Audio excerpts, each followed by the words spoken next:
All right, everybody, welcome back to the Ambition Show podcast. Appreciate everybody for joining us. And here with some two old friends, but also some great proprietors here in Chicago, I've got Nando and Mike, owners of Cafe Urbano Avondale. And these guys, I've known these guys for years, and they've been making strides and strides in the business, but they've gone through a lot. And they've been great friends of the community and the small business community. That's why I wanted to have them on the show. And I thank you guys. Appreciate you.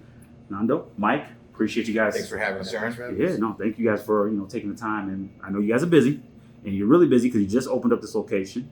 So I want to let everybody know, because I talk about Cafe Urbano about my crib. I talk about that one because, of course, that's my cafe. That's down the street. But you guys, like I said, have been making strides, and you thrived with all that's been going on in the world right now as small business owners. Nando, Mike, guys, tell me first off about the location we're in right now. Tell me a little bit about the new location.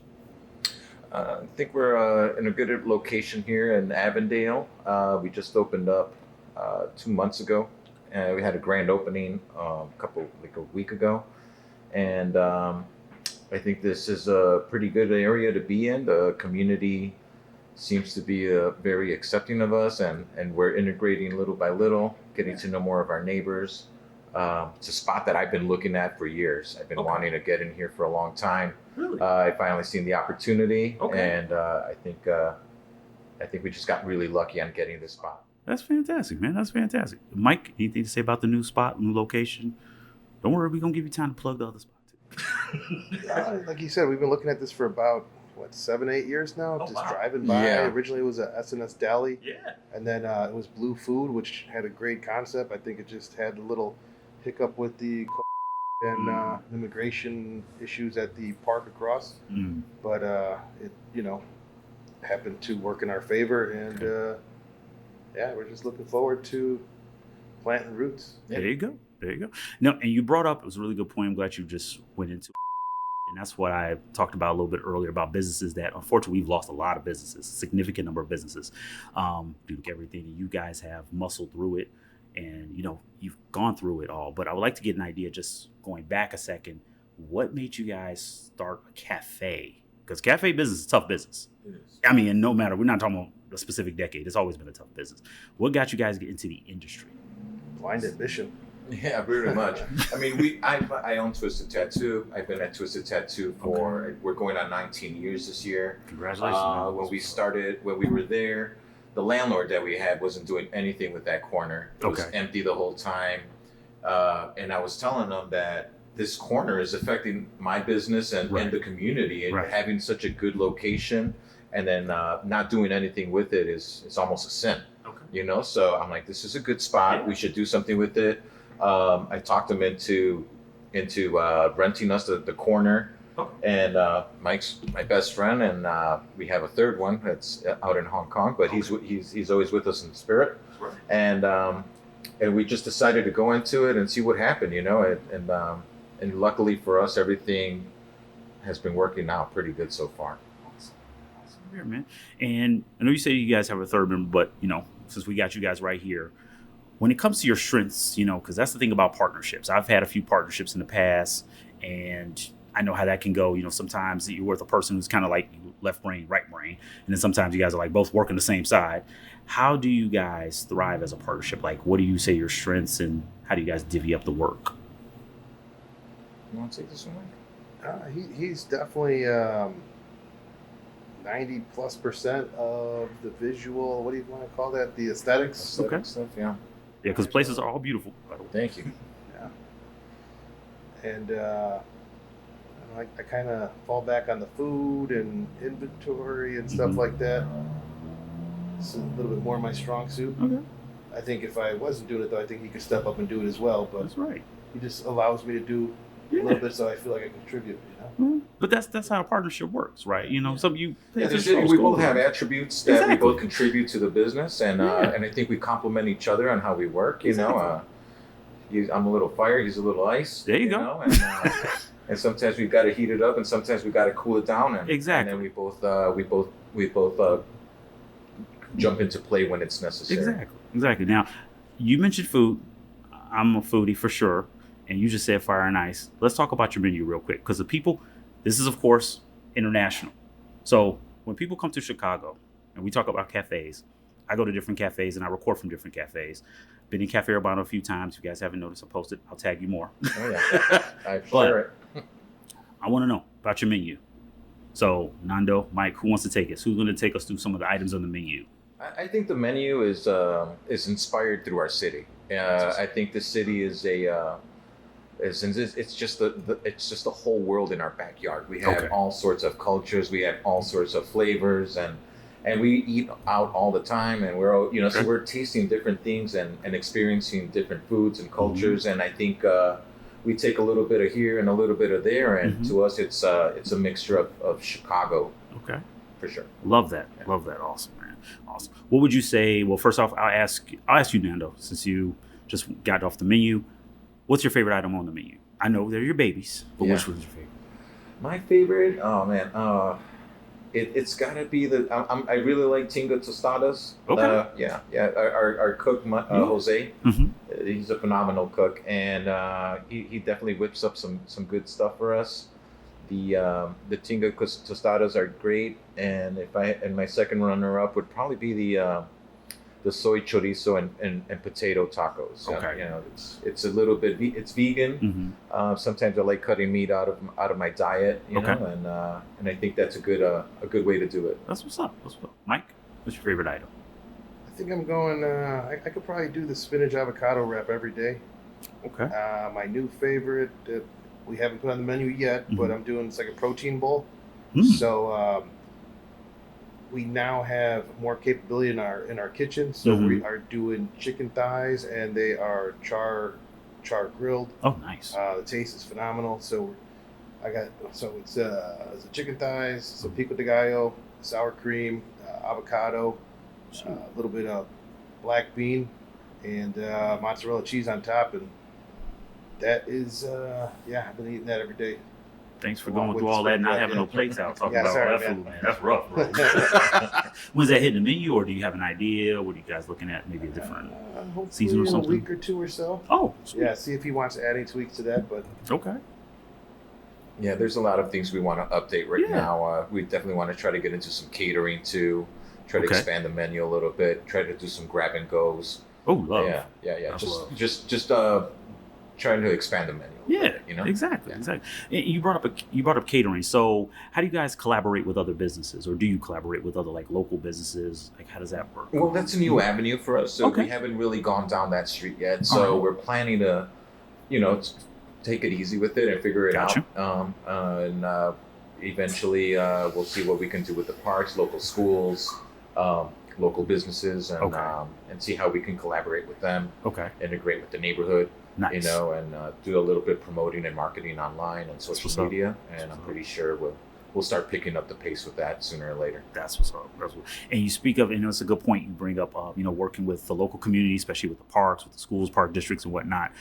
When it comes to customer feedback, like, does that play a role into the menu? Does that play a role how you operate? Like, how do you guys handle like customer feedback, and how do you work closely with customers or communicate with customers?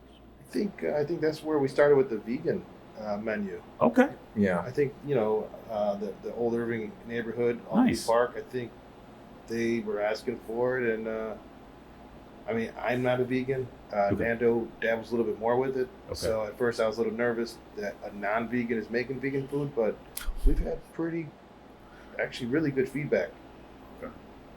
So. Yeah, most of the feedback is just good. It talks about our service. Yeah. It talks about the environment that they're in. The settings that we set, and but there hasn't been too much suggestion on changing the food. But yeah, we do know that some people have special diets like gluten free or they're just vegans or vegetarians and stuff like that. So we try to accommodate to all of our. That's what's up. Our customers' needs. That's what's up. And that's one good point you brought up. You guys do get good feedback though, because I went through like your reviews and stuff, and you guys almost every day I see at least 2 or 3 new pop up, like 5-star, 5-star, 5-star. How do you guys handle that? Like, is that like a training thing? Do you guys have processes in place when you're evaluating people? There's a lot that goes into it that a lot of business partners fail at, and I think that's one of those areas. But you guys have clearly done well, because you guys have really good reviews and stuff. What do you guys do when you're looking at like new employees and training? How does that work? I think we're just learning every day with that, because we still, our I think we're still getting our practices together. Okay. And just maybe we got pretty lucky Okay. that we got some great staff, great customers. Mm-hmm. We're working on our feedback and like trying to reply back to the reviews. It's just small business is a little tough. You're managing so many things, wearing different hats. So, sometimes you could get to the emails and just crank them all out one day, and then you don't go back to it for a week or so. Yeah. So sometimes it falls by the wayside. We're trying to get better at that. Well, once again, I mean, literally every day, and I'm serious, every day, because, I've mentioned full disclosure that I used to work with you guys. So I still get the emails coming through, and I'm like, every 5-star. So I'm saying, you guys are doing something right. I know you, and I'm being honest with you, they're none of them from me. Because I'm not trying to, plug the numbers, get a bunch of fake emails. They're real. They're legit. They're legit. So I think it's a cultural thing, because you guys have a really good culture. And I know, Mike, you brought up and gave the credit to Nando, and I know you guys really collaborate on the aesthetics. But what are some of the things about the aesthetics? Because that's part of the culture. People comment about they love the place, they feel the place, they like the energy. I see them, like I said, I see these reviews. What inspired the aesthetics of the spot? What inspired the vibe of the spot? One vibe going. Yeah, we got a good vibe going with it. With I think a little bit of the color schemes, and I think a lot of it is just opening up our location to to our community. Okay. As far as like artists goes, I'm an artist myself, so I like to try to support as many artists as possible. Awesome. We have people that come in with paintings, drawings, photography, and just all sorts of mediums that and I think people seeing that their coffee shop is promoting and encouraging artists to sell their work and helping them as entrepreneurs too. That's what's up. I think seeing that on our walls all day, I think that helps out a lot too. Yeah, you like you said on the walls, but also you guys have like a vending machine too at the other location. Yeah, I know we're talking about this, but on the other location, what's that about? What's the other location has a vending machine called Local Treasures. Okay. And it's operated by a friend of ours named Gigi. Okay. She's an artist too, and she usually does all the collaborating with different artists. And there's people that do stickers. There's people that sell cassette tapes that they go hunting for in thrift stores. There's like knitted hats. There's toys. There's art. There's all sorts of things in that vending machine. Sweet. And it's just to help also encourage other artists to sell stuff, little jewelry. It's just a mix of random things, that, it's to help out other artists too, and help other people who have a little side hustle going on. Exactly. That's awesome, man. That's awesome. And we even have Dubai chocolate in there. Oh yeah. It's a vending machine. And then I don't think we've ever taken a commission from any artwork sold from the walls. No, we don't. The only people oh wow! Yeah. I was gonna say that's actually rare, because I've been a few spots they do, but no, we don't. I feel like it's better just to let them have their cake. Like we don't need to dip in other people's pockets, and there's enough of that going around, and we're doing fine. And if we really needed to, right, I'm pretty sure there wouldn't be a problem, but we don't need to, and it encourages our artists to try to sell more at our shops, cuts the price down a little bit. Some of their artwork might be a little bit pricey, but if they're, we don't want to lose any sales for them. Exactly. So, we tell them, if you can make it a little bit cheaper for our clients, you might sell your artwork a little bit faster that way, and so that's really what it comes down to, is just to make sure that they could give our clients a better deal on their artwork. Okay. No, that's really awesome, because like I was just mentioning, when Mike brought it up, that there was a few cafes that I've been to, they do this similar thing, but they definitely take a commission from take a little something, but for you guys to give that back to the community you're a part of, clearly, you guys have both been a part of. So no, that's awesome, and we'll make sure that people have your information, just in case you want to. Yeah, we would love to. Yeah, because it's giving, it's a collaboration. That's really what always it comes down to. So I know you guys are busy, so I'm gonna make sure finish up here. But I wanted to get an idea, because the whole concept of this episode really was not just about partnerships. It's also about you guys, like I said, have thrived, or at least you've muscled through. You've gotten through to where you've gotten the location you've been eyeing for some years. When it comes to like platforms, technology that you use? Like, what are some things that you would say would be good options for other cafe owners or people getting into the business? What do you use, and what are you suggestions or recommendations that you would have for other maybe aspiring cafe owners or current cafe owners? I would highly suggest not to try to do everything yourself. A lot of delegation, a lot of delegating helps out. I think it's super important. You can't do it alone, so it's better to have a good team and know what everybody's attributes and what strengths and weaknesses they have. Okay. And have them help you with what they're strong with. We have a social girl named Jessica that helps us with our social media. Okay. And we have Jose helping us with the cooking. Mike does a lot of the pricing and purchasing, which is super important. Like purchasing is crucial. Yeah, I think especially with inflation going on and the way prices are going, Mike's always hunting down deals, making sure that we could keep our prices fair. Okay. So that way, people keep on coming back. Yeah. How do you navigate that? Because real quick, because that's a good point, especially what's going on right now. Yeah. How are you guys navigating, the changes with prices, the changes with what's going on with, imports? How are you guys literally not necessarily how you necessarily do everything minute by minute, but what are some suggestions or what are some tips you can provide others? Don't worry, they're not down the block. Yeah. So it's not give them competition, but what could you give as advice?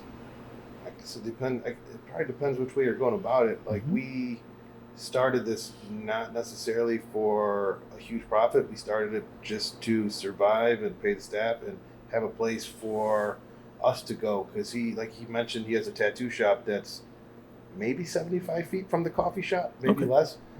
So when we started in 2014, we had to order, there wasn't even Grubhub at the time. We had to just order pizzas from half a mile away. So with the amount of tattooing that he was doing on me, sometimes we would be stuck in the shop for 15, 16 hours and we're ordering from 2 different places and there's nothing nearby. So he's like, hey, let's open a coffee shop. I was like, that's, I don't know anything about it. That's a great idea. We should do that. So the main thing was over pizza. Yeah, there's only so much pizza you can have. I was gonna say, you're like, this is kind of we need some croissants up in this one. But go ahead, sorry. Yeah, I think it just totally depends how you're what your goal is. Some people are gonna do not for profit. Some people are gonna go strictly for profit. We just want to be able to sustain and have something for ourselves in the community. And if it pays us, great. Pays us fantastic, even better, but we haven't got there yet. Okay. Well, it takes time. Sustainability. That's a small business. It takes time. Real quick, because you mentioned it, and I know you brought up the tattoo shop as well, but we want to make sure. I know we're talking about Avondale. What's the location? The first location, the one that you guys originally started. Where's that located? It's in the West Walker neighborhood on 4176 North Elston. Okay. That's where it was born. Yeah, that's where it all started. That's what's up. That's what's up. All right, fellas. Well, I'm going to leave you with one question. Well, just one question. I'll finish this one. I ask all guests this, and you can take your time with it. But if there's a quote or advice from somebody, somebody you may follow, what would be the quote that you live by, or a quote that you would share with someone else that would be really good for a small business owner, an entrepreneur who needs inspiration or needs motivation, and they have dreams and goals? What is a quote that you would share with them, or a saying you would share with them? Off the top of my head, I would say just aim for 1% better every day. Nice. Mic drop. Mic drop. Oh man, I know, right? That's a good one. Okay, man, that's a tough. I don't know what quote I would really, or a saying that you may live by.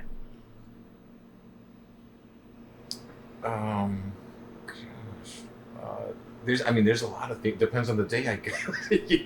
Well, no. Yeah, some days I feel like I'm coasting and let's flow with the flow, and sometimes you feel the pressure and I feel like that's where things grow more, but it just depends on the day, I guess. That's my quote for the day, but that's the life of an entrepreneur, though. Yeah, that's the life. It all changes every day, So it's really you just got to be ready for the changes. Exactly. No, that's a good point. You got to be in some changes you can't be ready for, but that's when you talked about, you have a good teammate. And I mean, that's how I've always looked at anybody I work with as teammates, not employees, not even partners, just teammates. Because that's just, sometimes it's going to be throwing some curveballs. Some days are going to be great. Some days are going to be bad, but that's why you have support. You guys have a really strong team here. So now you gave me the location, the address for the first location. What's the address of this location in Avondale? So we let the people know. It's 3288 North Elston. Cool. All right. So we're going to look out. I want to try that sandwich when you drop that sandwich. You keep dropping a secret menu, and I don't appreciate that. This dude told me about a freaking strawberry horchata. Exact. I'm like, huh? He's holding out on me too. I didn't even. Oh, you didn't? I haven't showed him yet. We just talked all that stuff about partnerships and stuff. And you just did that too? Gotta have secrets, okay? Yeah. All right. Well, it's March and it's Chicago, so you should have like a mint, or you need some kind of like St. Patrick's kind of horchata. I'm just throwing it out there. I'm not trademarking that. You can have that. Let's do a matcha horchata. A matcha horchata. There you go. Matcha horchata. Boom. Came up with something. All right, guys. So Nando, Mike, Cafe Urbano boys, appreciate you guys so much at Cafe Urbano Avondale. And we'll be right back after this break to the rest of the Ambition Show podcast.